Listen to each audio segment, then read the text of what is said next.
What happens next? We understand that you're going through a devastating and life-changing circumstance.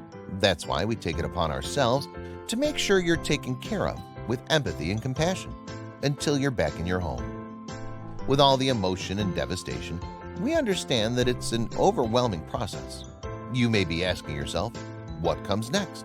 What does my insurance cover? What's going to happen to all my belongings? Where am I going to stay?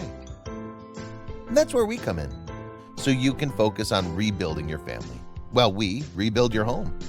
First, we meet with you to review any and all damages and make sure that your home is secure. Next, we work with you and your insurance company to assist you in obtaining a favorable estimate for the scope of project that works within the confines of your insurance limits. Then, we'll have your home environmentally tested and begin removing debris. If necessary, we'll be tested for asbestos, and the abatement process will begin. Finally, we'll begin the rebuilding process. We'll be with you every step of the way, through damage estimate, contract approval, engineering and design to your specifications, permitting, selection of goods, and final construction of your renewed home.